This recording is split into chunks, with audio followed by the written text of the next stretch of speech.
దొంగ దొంగ దొంగ అని అన్నట్టుంది, లేదా దయ్యాలు వేదాలు వల్లించినట్టుంది. కేటురెడ్డి అంటేనే దౌర్జన్యాలకి కబ్జాలకి కేర్ ఆఫ్ అడ్రస్. 15 సంవత్సరాలుగా ధర్మవరం పేరుని అధర్మవరంగా మార్చిపెట్టారు. మీరు రాష్ట్రంలో ఎక్కడ చూసినా అడిగితే ధర్మవరం అంటే దౌర్జన్యాలు, దాడులు ఎన్ని చేశారు. ప్రెస్ క్లబ్లు మీకే తెలుసు. ప్రెస్ క్లబ్లోకి వెళ్ళి బీజేపీ నాయకులు ప్రెస్ క్లబ్లో ప్రెస్ కాన్ఫరెన్స్ చేస్తుంటే కొట్టాడు. అది కాపాడుకోవడమా? అనేక మందిని, ఎంతమందిని దౌర్జన్యాలు చేశారు, దాడులు చేశారు. నేను ఎన్నికల సందర్భంలో కూడా కొట్టుకుంటూ వచ్చాను. ఎందుకు నా దీని మీద కూడా దాడి చేసి ఒక జనసేన కార్యకర్తని కొట్టారు. నిన్న కూడా కారుతో ఎవరినో గుద్దారు. ఎన్ని దౌర్జన్యాలు చేస్తూ వచ్చారు. ఆయన ధర్మవరం అంటే శాంతి భద్రతలు లేకుండా ఉన్న పట్టణంగా ఇన్నాళ్ళు ఉండేది. ఇప్పుడు ఇక్కడ శాంతి భద్రతలు నెలకొంటున్నాయి. మీరు సబ్ జైలుకి ఎందుకు వెళ్ళారు? నేరస్తులు పరామర్శకు వెళ్ళారు. ఆ నేరస్తులు ఎవరు? మీ పార్టీ వాళ్ళు జైల్లోకి ఎందుకు వెళ్ళారు? తప్పు చేశారు, దౌర్జన్యాలు చేశారు కాబట్టి జైల్లోకి వెళ్ళారు. అంటే తప్పు చేసి జైళ్ళల్లో ఉంటున్న వాళ్ళని మీరు పరామర్శకు వెళ్ళారంటే అర్థం చేసుకోవాలి, ప్రజలు అర్థం చేసుకోవాల్సింది. వాళ్ళు దౌర్జన్యాలు చేస్తూ ఉన్నారు కాబట్టి వాళ్ళ మీద కేసులు ఉన్నాయి. ఆ కేసులు ఉన్న వాళ్ళని పరామర్శకు వెళ్ళి నేను కాపాడుకున్నాను అంటే ఏ రకంగా ప్రజలు నమ్ముతారు? కాబట్టి ఇట్లా దౌర్జన్యాలకి వీటికి చెల్లి కాలం చెల్లింది. ఇటువంటి ప్రజలు సహించే పరిస్థితి. ఎందుకంటే ఎదురు తిరిగిందంతా ప్రజలు, పార్టీల నాయకులు కూడా కాదు. కొన్ని ఆయన వస్తాడని ఏదైనా ముందే నిఘా వర్గాలు చెప్తే పాపం కేటిరెడ్డి వెంకటరామరెడ్డి వస్తున్నాడు, సబ్ జైలు వెళ్ళి దొంగల్ని తాగుబోతుల్ని పేకాట ఆడించే వాళ్ళని, దౌర్జన్యాలు చేసే వాళ్ళని, కబ్జాలు చేసిన వాళ్ళని జైల్లో ప్రజలను పరామర్శకు రావయ్యా. ఎంత కష్టాల్లో ఉన్నారు. ఎక్స్ఎమ్మెల్యే అయ్యావు, నీకు బాధ్యత ఉంది కదా. ప్రతిపక్షంలో ఉన్నప్పుడు కూడా పోయి మాట్లాడొచ్చు కదా, ప్రజల్ని పరిశీలించవచ్చు కదా, నువ్వు నిర్మాణాత్మకంగా ఏమైనా మాట్లాడచ్చు కదా.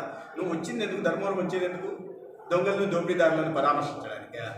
దొంగలను దోపిడీదారులను పరామర్శిస్తూ పోయి నేను శాంతిభద్రతలు కాపాడేనని నీ గుండెలు బాదుకుంటే నీ మీద దాడులు జరుగుతున్నాయని బాధ. కానీ ప్రపంచమంతా చూసింది. ఒక ధర్మవరం మాత్రమే కాదు, ఒక ప్రతాప్ రెడ్డి అనే కార్యకర్తని అతను అదృష్టవశాత్తు తనను కాపాడుకోగలిగాడు పడిన విధానంలో. ఆ చిన్న పొరపాటు తల తగిలి ఉంటే ఆ స్పాట్ అతను మరణించేవాడు. అంత వేగంతో కారు ముందుకెళ్ళింది. ఆ సాక్ష్యాధారాలు ఉంటే, కళ్ళ ముందు కనిపిస్తుంటే కారు అడ్డం పెట్టి దౌర్జన్యాలు చేసి, ఇట్లా దౌర్జన్యాలు చేస్తే మేము ప్రజాస్వామ్యయుతంగా పోతాం, చట్టాన్ని గౌరవిస్తాం, దాని అర్థం ఇష్టం వచ్చినట్టు చేస్తామంటే మాత్రం ఊరుకునే ప్రసక్తి లేదు. ఏ భాషలో సమాధానం చెప్పాలో ఆ భాషలో సమాధానం చెప్పడం మాకు వచ్చు. అయితే ప్రజలు తిరగబడ్డారు. ప్రజల మీద నువ్వు కారు పోలించావు. ఆయనకు లెక్కలు బాగానే వస్తాయి. అందుకనే ఎక్కడెక్కడ ఉన్నాయి లెక్కలు, ఎన్ని సెంట్లు ఉన్నాయి, ఎన్ని ఎకరాలు ఉన్నాయి లెక్కలేసి మరి కబ్జా చేస్తున్నాడు. ఆ తెలివితేటలు బాగానే ఉన్నాయి కబ్జాలు చేసుకోవడానికి, ఆ తెలివితేటలు. కానీ పాపం ప్రజల సమస్యల పట్ల స్పందించడమే తెలియదు ఆయనకి. అదొకటి, అది కూడా కొద్దిగా నేర్చుకుంటే మంచిదే. రాజకీయ నాయకుడు ఎలా ఉండాలంటే కేవలం లెక్కలు చేయడం, కబ్జాలు చేసుకోవడమే కాదు కదా. ప్రజలకు అనేక సమస్యలు ఉంటాయి, వాటిని స్పందించాలా. పోవాలా, ఇతర ప్రాంతాలకు పోవాలా, పోయాడు సమస్యలు ఉన్నాయి. నేను చెప్తున్నా కదా, 5 సంవత్సరాల నుంచి ట్రాన్స్ఫార్మర్లు రాలేదని కంప్లైంట్, కండక్టర్లు రాలేదని కంప్లైంట్. నేను అడిగి అధికారులు చెప్పిన సమీక్ష అని ఎప్పుడు లేదండి.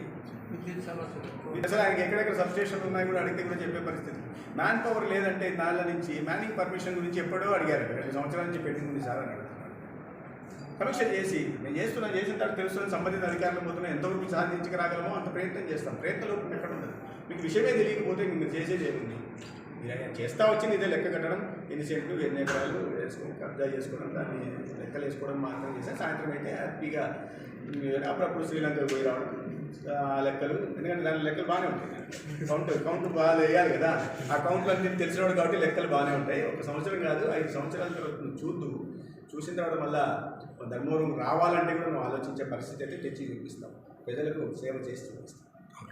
ఓకే, ఏమైనా జరిగితే వెంటనే స్పందించే గుణం ఉంది ప్రజలకు. ఇక్కడ గతంలో దౌర్జన్యాలు భయపడి ఆ స్పందించే గుణం లేకపోవచ్చు, కానీ ఇవాళ వాళ్ళకి విముక్తి కలిగిందని ప్రజలు భావిస్తున్నారు. అందుకని వీళ్ళు దౌర్జన్యం చేసే వాళ్ళు రోడ్ల మీదకి వచ్చి గతంలో లాగా దౌర్జన్యం చేస్తామంటే ఒప్పుకునే పరిస్థితులు లేదు.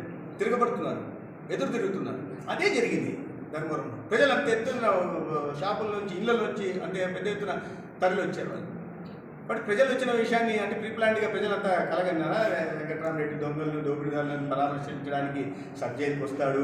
ఆ సందర్భంగా ప్రజలందరూ నువ్వు కారుతో గుద్దితే నువ్వు చేసిన దానికి ప్రతిఘటన, నువ్వు చేసిన పనికి కౌంటర్ రియాక్షన్. నువ్వు అనేది యాక్షన్ అయితే, కారుతో గుద్దడం నీది యాక్షన్ అయితే, ఇది రియాక్షన్, ప్రజల నుంచి వచ్చిన రియాక్షన్. ఇప్పటికైనా తెలుసుకోవాలి. అబద్ధాలు మానేసి ఇప్పటికీ మంచిగా మంచిగా ఒక బాధ్యత కలిగిన ఇంకా తప్పులు ఎలాగూ చట్టరీత్యాగా అతను చేసిన కబ్జాలని వదలం, అతను చేసిన దౌర్జన్యాన్ని వదలం, ఎర్రకోటను వదలం, ప్రతిదాన్ని బయటికి తీస్తాం. గుర్రాల కోటని, ఎర్రకోట మీద కట్టిన గుర్రాల కోటని, బోటు షికార్ని అన్నింటినీ బయటికి తీస్తాం. అయితే చట్టపరంగా తీస్తాం. మేము ఎక్కడ అధికారులను ఇది చేయడం కానీ, బెదిరించి చేయించడం కానీ చెయ్యం. ఇరిగేషన్ డిపార్ట్మెంట్ ఏం చెప్పిందో, రెవెన్యూ డిపార్ట్మెంట్ ఏం చేస్తుందో, ఎన్ని ఎకరాలు కబ్జా అయిందో, నీళ్లు కిందికి వదలకుండా రైతులకు ఎంత నష్టం కలిగించారో తన విహార బోటులో షికారుల కోసం, ఇవన్నీ కూడా ప్రజల ముందుకు తీసుకొస్తాం. చట్టపరంగా శిక్షలు ఖచ్చితంగా తీసుకుంటాం. కానీ మీరు చట్టాన్ని అతిక్రమించి దాడులు చేస్తామంటే మాత్రం తాట తీస్తాం. సత్యన్న